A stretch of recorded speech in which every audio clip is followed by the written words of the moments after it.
Global markets are witnessing a surge in precious metal prices, while European indices show positive trends amid anticipation the European Central Bank will cut rates in June. Commodities such as gold, silver, copper, zinc and aluminium have seen substantial price rises, signalling a robust start to the quarter. The surge is attributed to signs indicating the global manufacturing sector has reached its lowest point and is now on a path to recovery.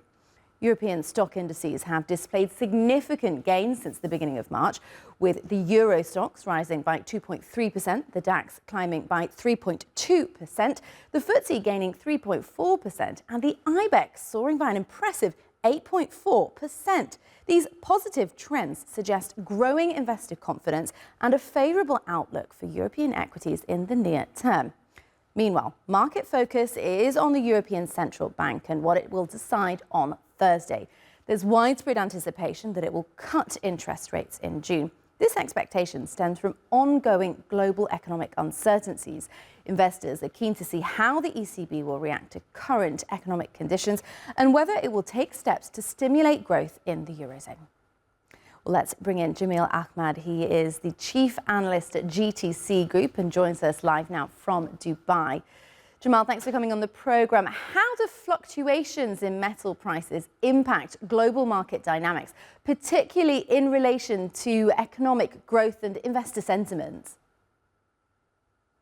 Thank you, Charlotte. Well, if you look at the economies that are dependent on metal exports, and we do not say just exclusively Africa because it goes further than this, then obviously you are benefiting. But generally, if you're also a currency or an economy, any part of corporation that, again, is reliant on metal prices, then and this is like a summer season right now.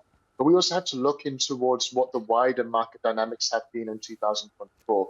And you rightly pointed out in your introduction that actually so far this year, the investor trend has been pretty much to buy anything, because as bad as things have been over the past 2 years, with many economic challenges globally, that there should be some light at the end of the tunnel based on lower interest rate expectations. So if you look at world markets, you look at Bitcoin, you look at the price of gold, other commodities as well, and now metal has joined this party of the buying craze, which has been what it has been, then this is why the market has been benefiting so much. But we do see that hopefully there is some light at the end of this tunnel, and that economies will benefit from this more positive investor environment. But of course, seasons change.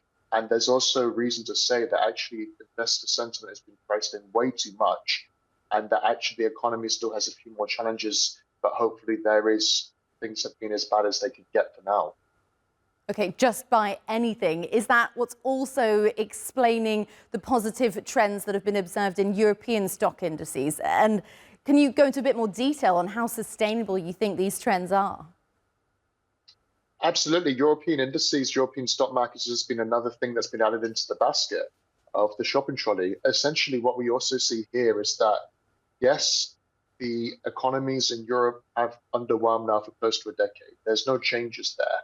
And these crises, such as what's happened in Eastern Europe and elsewhere, that's only just really put more load onto what has already been tense shoulders. But we do see some hope that actually economic growth is starting to pick up, and that momentum throughout Europe. That is also hope to promote that once the European Central Bank do start lowering interest rates, that should be a shot in the arm to actually improve economic sentiment and momentum. We do see the economic growth over 2024. Yes, it might not be the same degree as what you're seeing in peers like the United States, but 1% growth is certainly better than what has been pretty much dangerous territory towards contractions and recessions over the past year or so. So that, again, is more of a positive story.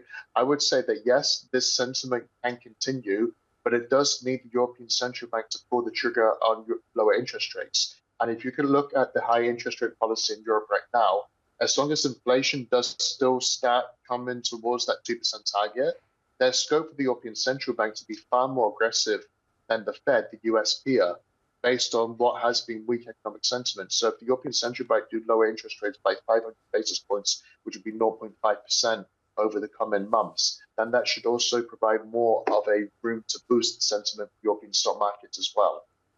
Well, Jamil, I was going to ask you about the ECB, but you answered my question for me. Thank you so much for coming on the programme today.